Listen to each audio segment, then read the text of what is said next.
memberitahu, tapi ini saran aja ya, karena ini diskusi dua arah, bisa Kakak bisa setuju atau tidak, itu silahkan. Jadi kalau dari saya sih sebetulnya kita harus menentukan skala prioritasnya terlebih dahulu. Mana yang akan kita prioritaskan sebagai produk unggulan ekspor kita. Kita tetap harus pilih tuh untuk di awal-awal ya, apalagi kita dengan tim yang serba terbatas. Saya dulu 2 orang, jadi kita memutuskan 3-4 produk dengan satu kategori yang sama, yaitu foodstuff atau bahan makanan. Jadi kita mempelajarinya lebih deep, lebih detail, kemudian kita menjelaskan ke buyer itu lebih kena ke buyer sehingga buyer lebih tertarik.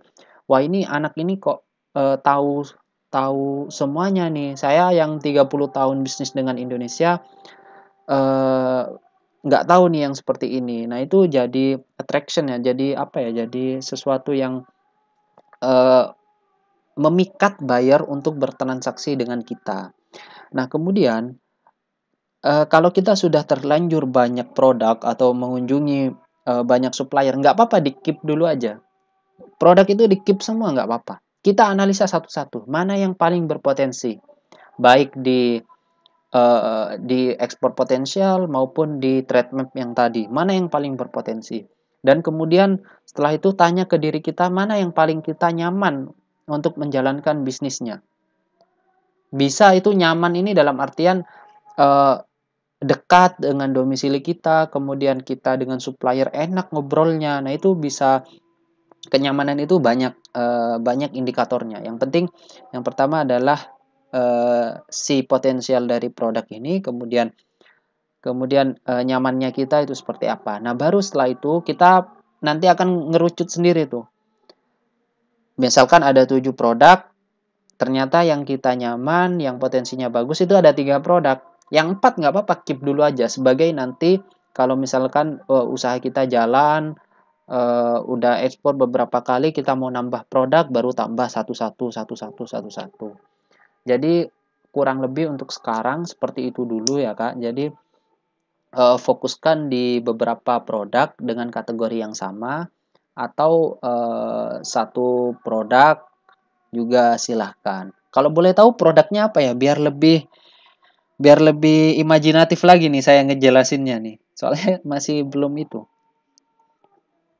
Kemarin tuh kita sempet nyari apa kasava, Kasava, singkong ya berarti ya? Sorry. Oh ya, singkong. kasava, terus ikan Ikan, sama kopi. kopi. Oh, kasava, ikan, kopi itu 3 aja itu ya. Sama yang baru kita lagi in touch itu tuh madu, karena waktu Madu. kita lagi nyari ternyata kita dapat supplier madu yang lumayan kompeten, maksudnya yang Oke. memang punya resource-nya banyak. Jadi uh, kita putusin sambil jalan, ya udah kita jual di lokal dulu aja untuk madu sambil kita belajar Oke. dulu dari awal untuk jual di lokal. Nanti kalau misalnya memang ilmunya nanti udah dapet deep, baru kita go through ke Ekspor. keluar, Oke, kita discuss boleh. seperti itu. Boleh, boleh. Itu bagus, bagus sekali. Daripada nggak ada pergerakan kan, jadi Iya, kita ya betul. udah yang paling terdekat dulu aja saat ini. Tapi sih kopi juga Betul. udah mulai jalan sih. Oke.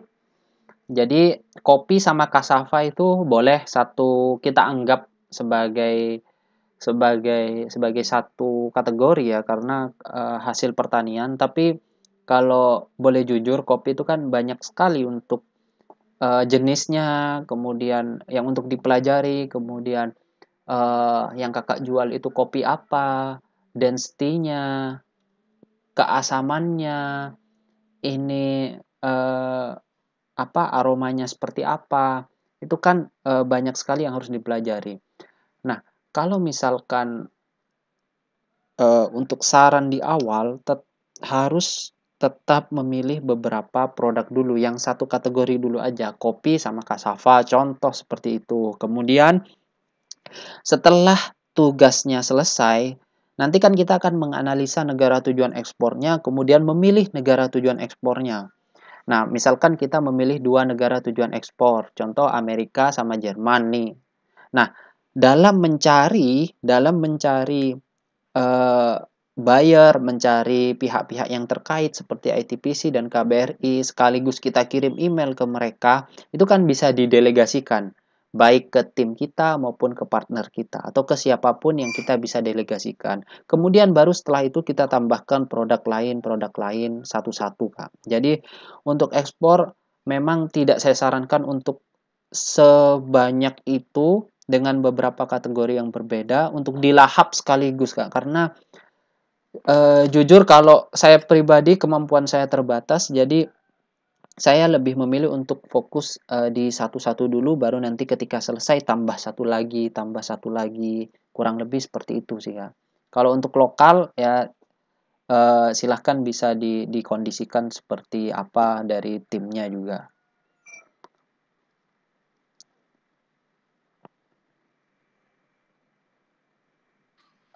Terus aku mau nanya gini, Kak, Mhm, kalau misalnya kita ketemu supplier kayak mhm, misalnya Kasava. mhm, Nah, Kasava tuh kita udah ada 2 supplier yang bisa support. mhm. Nah, apakah maksudnya gini, apakah kita harus ada lebih dari beberapa supplier untuk bantu kita ekspor? Kan Mhm, jatuhnya saya trading ya. iya. Apakah harus beberapa supplier kita punya atau satu aja cukup ya, Kak? Oke. Jadi, yang sebelumnya saya mau tanya, supplier kasavanya itu, produksinya kira-kira berapa ton per bulan? Berapa ya? Sekitar 3.000 sampai 10 ribuan ya, dia cukup kalau saya hitung sih 10.000 apa ya, Kak? kemarin cukup untuk ekspor sih, Kak. 10.000 Sepuluh apa ribu ya? ton. 10.000 ton. Waduh, 10.000 ton. 10, ya 10.000. Oke. Jadi kalau sudah seperti itu, yang pertama kita harus tahu skala supplier kita. Skala supplier kita itu segimana. Cara tahu skalanya ya kita tanyain aja berapa dia mampu untuk produksi. Kita tulis catat. Kita kunjungan ke beberapa supplier itu silahkan. 5, 7 silahkan. Kan itu belum cocok, belum tentu cocok juga dengan kita. Karena sejatinya bisnis itu kan bukan cuma masalah harga dan juga berapa dia bisa supply, tapi gimana kita bisa cocok dengan mereka, ngobrolnya cocok, kita bisa ada visi yang sama sehingga bisa saling mendukung. Karena nanti di dalam perjalanannya kita akan harus terus bertumbuh, sama-sama bertumbuh. Jadi itu yang paling penting, yang pertama itu. Kemudian yang kedua, untuk masalah produksinya, kita harus tanyain produksinya berapa. Misalkan 10.000 ton. 10.000 ton satu supplier. Itu kira-kira bisa memenuhi berapa feet kontainer? Contoh ini saya ngasal aja, 5 kontainer 40 feet dalam 10.000 itu. Berarti kalau saya dapat order 2 kontainer cukup dong? Ya cukup berarti. Oke, berarti saya nggak perlu supplier lagi untuk memenuhi ekspor saya. Belum tentu juga, karena paling tidak kita harus punya 2 supplier, meskipun supplier ini sama-sama besar. 2 atau 3. Tapi jangan terlalu banyak untuk di awal. Karena kasihan. Kalau misalkan kita mengunjungi 10 supplier, kemudian yang cocok 5, dan kita sudah ngomong panjang lebar, kali tinggi, kali volume, kasihan ke si supplier ini kalau misalkan kita nanti tidak memberikan order ke mereka. Jadi, kalau misal ketemu dengan supplier, jangan janjikan apa-apa dulu. Jangan janjikan apa-apa, kita ceritakan bahwa kita sudah seperti ini prosesnya di sini, kemudian kita butuh bantuan dari Bapak Ibu eh, untuk ketika misal saya ada PO bisa dibantu untuk pemenuhan PO-nya atau ordernya. Jadi yang paling penting jangan terlalu banyak janji dulu, kemudian kita baru bisa melihat setelah ngobrol-ngobrol pilih 2 atau 3 supplier cukup untuk bisa membackup. Nah, nanti kalau misalkan ada beberapa order, nah nanti kita bisa pecah atau giliran.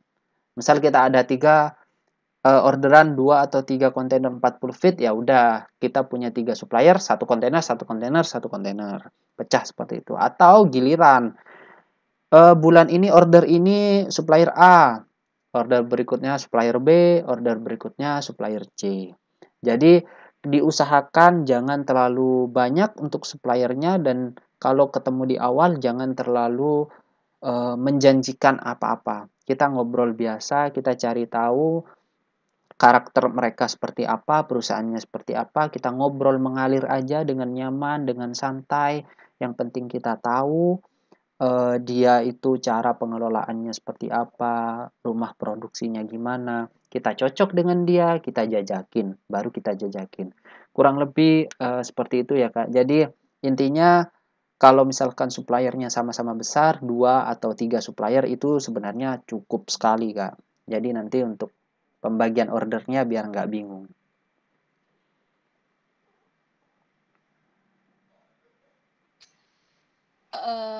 Sorry kalau nanya kebanyakan saya. Nggak apa-apa, ini diskusi sampai sampai nanti apa namanya, sampai nanti buka puasa juga boleh.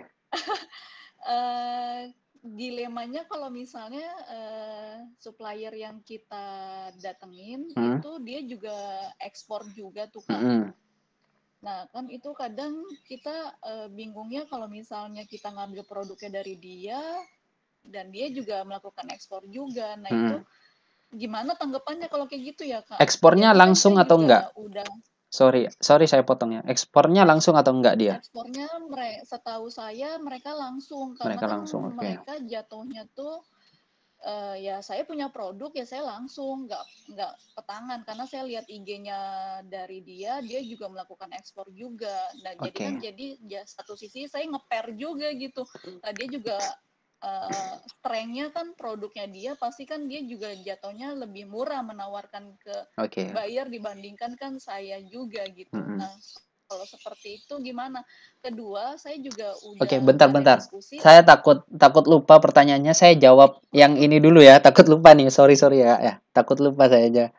Jadi saya jawab satu-satu dulu ya. Jadi misalkan kita lihat si supplier ini udah ekspor. Nah, itu kita harus menggali secara halus dia ekspornya langsung atau enggak. Kalau kita udah tahu, oh ternyata enggak, ternyata langsung. Kalau enggak tentu lebih baik. Kalau langsung ya ini eh, harus jadi pikiran kita bagaimana cara kita untuk mendekati dia. Kalau dia ekspornya langsung, kemudian kita mau untuk menjualkan produk dia, pastikan kita harus cari tahu ke negara mana aja dia ekspornya. Kita tanyain ke negara mana aja, Pak, Bu, ini ekspor sudah ke negara mana? Misalkan negara Malaysia, Thailand. Kalau kita kasih pengandaian, kita kasih pertanyaan selanjutnya. Kalau misalkan kita dapat buyer atau dapat pembeli dari negara tersebut, itu bagaimana? Oh, nggak bisa, Mas. Kita hanya satu negara, satu agen, satu buyer. Oke. Berarti kalau misalkan di luar dari negara tersebut, saya bisa menjualkan ya, Bu. Bisa bisa mengambil produk dari Bapak atau Ibu. Biasanya dia bisa karena gini, produsen yang dia sudah ekspor, dia tetap butuh yang namanya traders atau kita bisa sebutnya export sales. Jadi dia bertindak atas nama perusahaan tersebut. Nah, bagaimana cara kita bisa mengambil hati atau berkomunikasi dengan baik dengan supplier si supplier tersebut. Nah, kemudian setelah itu, setelah kita ngobrol nih baik, ternyata boleh, ternyata mereka welcome ke kita. Kemudian kita kasih pengandaian lagi. Kalau misalkan bayarnya bypass ke sini, itu bagaimana tanggapan Bapak Ibu? Oh, biasanya ya, yang ini pengalaman saya, karena saya juga traders yang ada badaknya, minuman yang ada badaknya. Jadi saya traders, jadi saya tanyakan seperti itu, Pak. Kalau buyer saya, Bapak kan tahu buyer saya itu siapa. Kalau buyer saya bypass ke Bapak itu gimana? Oh, enggak Mas, saya taunya ke Anda aja. Karena bagaimanapun Anda yang mencari jalan untuk produk kami bisa dipasarkan di negara luar. Nah, dari jawaban itu kita bisa menyimpulkan bahwa si produsen ini mereka juga butuh kita. Mereka juga bisa jujur dengan kita apapun tentang kondisinya. Nah, jadi kita bisa mengambil produknya dari si supplier tersebut. Kemudian, untuk pengaman kita adalah yang ada yang namanya MOU.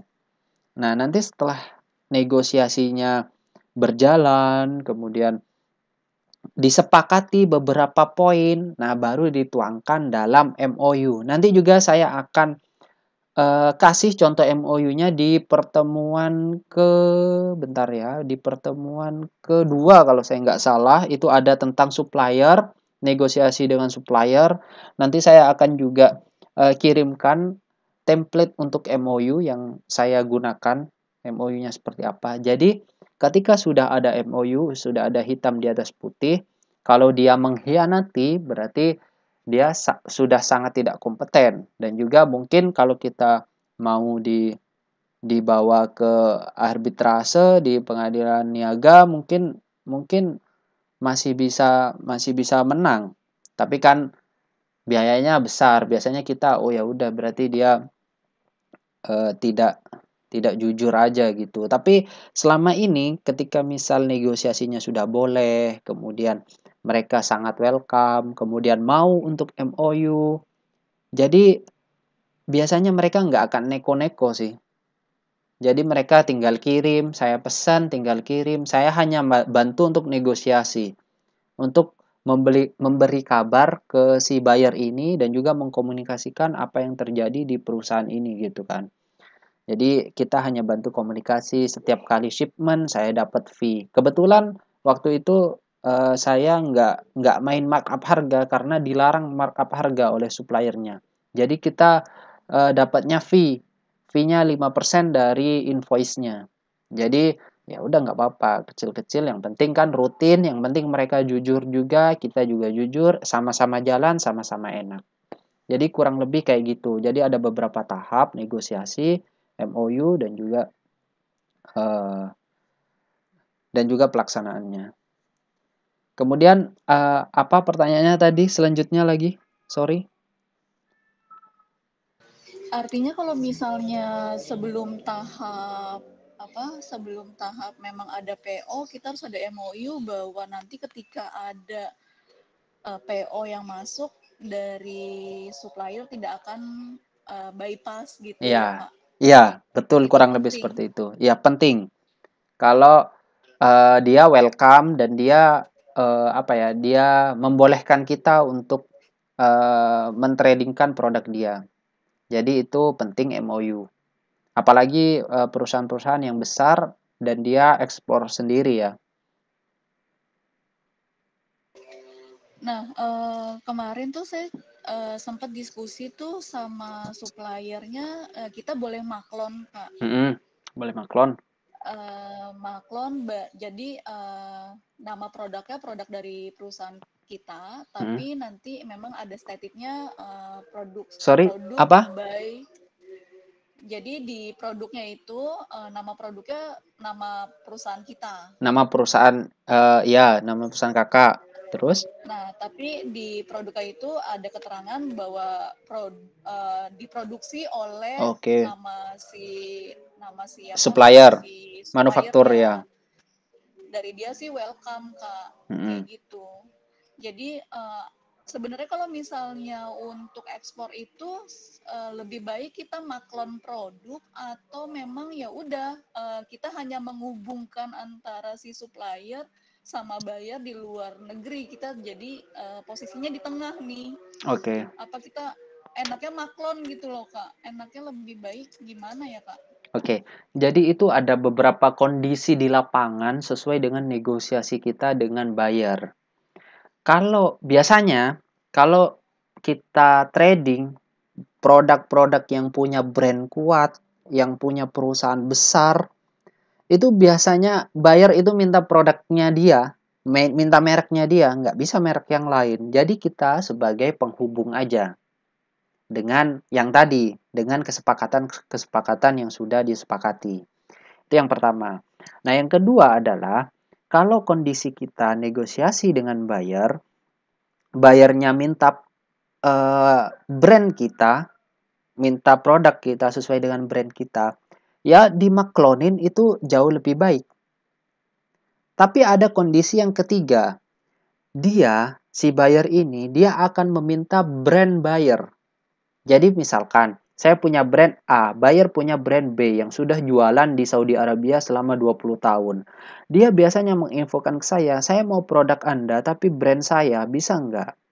Saya jawab bisa. Kemudian saya orderkan, saya tempelkan brandnya dia.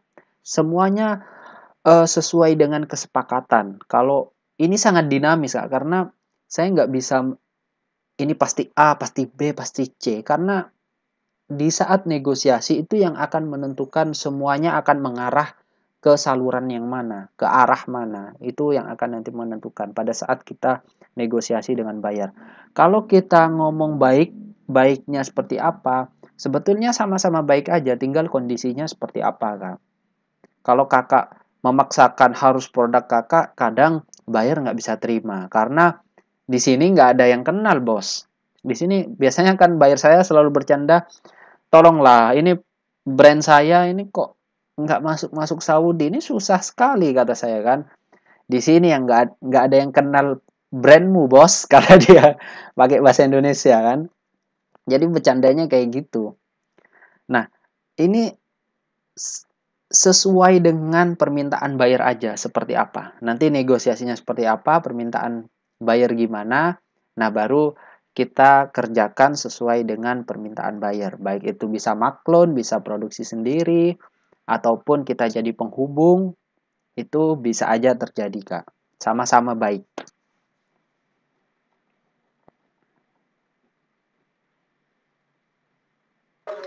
Oke Kak, thank you. Terus nitip satu pertanyaan Kak. Kemarin kan saya ngobrol Titip ke sama siapa, Kak? enggak. Oke. Jadi kemarin tuh saya ngobrol sama supplier kopi saya. Hmm. Terus dia tuh ada permintaan request kopi buat kirim ke Kanada. Hmm. Nah, saya sendiri kan saya belum punya pengalaman juga jujur gitu. Tapi dia nanya ke saya ada mau kirim kopi ke Kanada nih. Hmm. Nah, itu untuk prosesnya gimana? Kayak misalnya dia nanya ukuran berat berapa berat itu dikatakan ekspor atau enggak gitu. Terus dokumennya butuh apa aja. Sama untuk pengirimannya gimana ya, dia ngomong gitu. Ya udah coba nanti saya cari tahu ya Pak. Saya ngomong kayak gitu. Nah, untuk solusinya gimana ya Kak? Jadi kirim kopi ke Kanada, dia tanya ada minimalnya kah dikatakan ekspor atau tidak ekspor gitu, atau kalau Oke. misalnya tidak dikatakan ekspor ya mungkin dia kirim by DHL atau apa gitu loh Kak. Oke, jadi ini kondisinya Mbak Anda diminta untuk mengirimkan kopi ke Kanada kan ya. Kemudian berapa minimal atau berapa berat dia dikatakan ekspor. Sebetulnya dari 1 gram aja sudah dikatakan ekspor. Jadi mau sekilo, 2 kilo, setengah kilo, 10 kilo itu sudah dikatakan ekspor. Tapi kalau biasanya ekspor dalam jumlah kecil, kiloan seperti ini, biasanya by kurir. Kurir yang sudah terkenal seperti EMS, FedEx, kemudian Aramex, DHL, dan lain sebagainya. Tentu ini juga, atau forwarder juga bisa sebetulnya by air. Nanti dia aturkan eh, untuk shipmentnya seperti apa, itu bisa aja. Tapi rata-rata biasanya kita menggunakan kurir yang sudah terkenal. Nah, itu kemudian setelah itu pertanyaannya syaratnya apa aja? Syaratnya kalau misalkan pengiriman kecil, misalkan 1 kilo 2 kilo, itu nggak ada syarat apa-apa. Kita tinggal ke DHL aja. Kirimkan, sudah selesai. Tapi kalau misalkan kita sudah mau kirim LCL 10 kubik, 5 kubik, apalagi yang full container load yang 20 feet atau 40 feet. Nah, itu ada beberapa syarat dan prosedurnya. Salah satunya berbentuk badan usaha. Nanti lebih detailnya akan kita bahas di bab keempat kalau saya nggak salah, bab keempat tentang proses dan prosedur ekspor. Jadi yang pertama harus berbadan usaha, UD, CV, PT atau PT perorangan itu harus. Kemudian yang kedua ada NIB. Nah, NIB ini bisa teman-teman akses di yang namanya oss.go.id. Jadi bisa membuat NIB-nya di sana. Setelah itu syarat untuk produk kopi biasanya dulu ada yang namanya ET, eksportir terdaftar kopi. sementara biasanya. Kalau kita baru daftar untuk eksportir kopi itu biasanya dapat ET sementara atau eksportir kopi atau eksportir terdaftar kopi sementara, sorry. Nah, tapi di Permendak nomor 19 tahun 2021 itu dihilangkan batasan kopi. Jadi kopi sekarang sudah menjadi produk yang general. Setiap orang bisa mengirimkan kopi. Nah, tinggal ditanyakan aja syarat untuk masuk ke negara Kanada itu apa aja. Biasanya kan karantina, yang penting karantina, COO, kemudian phytosanitary. Setelah itu ya mungkin 3 itu aja. Tinggal bayarnya minta syarat apa lagi nih. Biasanya 3 itu. Karantina, COO namanya International Coffee Organization. Eh, kita bisa membuatnya di iska.go.id. Nanti kita belajar juga cara membuatnya seperti apa. Jadi kemudian yang terakhir adalah phytosanitary. Itu sih 3 itu kayaknya. Sama mungkin health certificate kalau memang dibutuhkan. Jadi tergantung dari si bayarnya ini, dia minta apa lagi untuk syarat-syaratnya. Kalau kita mau kirim, sebetulnya apapun yang kita kirim selama itu barang general, kita cuma butuh NIB aja, udah bisa kirim. Tapi belum tentu barang itu bisa diterima di negara tujuan ekspor kalau kita nggak melengkapi syarat-syarat yang diminta oleh buyer atau oleh negaranya. Nah, buyernya di sini minta apa aja, Kak, untuk persyaratannya? Untuk dokumennya. Pastinya masih global aja sih, coba dicari tahu butuh apa aja. Nah, tapi kalau pengirimannya by DHL nggak usah syarat-syarat yang tadi kan, Kak, kayak kita Iya, ngirim by kurir aja kan kayak iya biasa betul. kan ya, Kak. Betul lah. Nah, pengiriman batasan kecil itu tadi yang Kakak jelasin itu range berapa, Kak? Kecil itu kalau di DHL kalau nggak salah ini macem-macem ya per kurirnya ya. Di DHL itu kalau nggak salah 3 bungkus ya. Saya juga nggak jelas berapa kilo, tapi asalkan dia 3 bungkus. 3 bungkus itu udah bisa tanpa syarat apapun. FedEx juga iya kalau nggak salah. Kemudian kalau Aramex dia harus jelas penerimanya itu siapa. Dia punya legalitas untuk ngambil barang itu atau enggak. Kalau yang Aramex ya. Jadi Aramex itu bisa berapapun kalau yang Aramex. Sebetulnya DHL, FedEx itu juga bisa berapapun, tapi nanti ada syarat-syarat yang diminta sama DHL. Saya juga belum pernah untuk kirim sebegitu banyaknya via DHL ya. Misalkan 20 kilo, 50 kilo itu belum pernah saya via DHL. Oke, Kak, nanti aku cari tahu ke posnya masing-masing DHL dan segala macamnya. Thank Iya, you ya, iya Kak. sama-sama. Makasih. Apakah ada yang mau berdiskusi? Halo, Halo ya. Kak Ari, saya mau tanya, ini kan kami satu tim tuh berisi 2 orang, Mm-mm. udah mendirikan PT perorangan, udah ada Mm-mm. website. Mm-mm. Nah, kemarin udah cari-cari buyer, suppliernya juga udah cari-cari Mm-mm. buyer.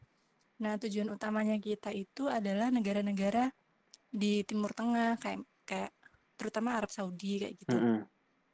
Nah, kemarin pas waktu buka trade map itu hanya tersedia nama company, fax, sama phone aja kayak gitu. Jadi kayak nggak ada websitenya gitu. Mungkin Mm-mm. ada tips, kan Kak Arik juga ekspornya ke Saudi ya Saudi gitu. ya. Mm-mm. Mungkin ada tips buat memperoleh Nah, buyer dari Timur Tengah gitu, Kak. ya Timur Tengah. Makasih. Iya sama-sama.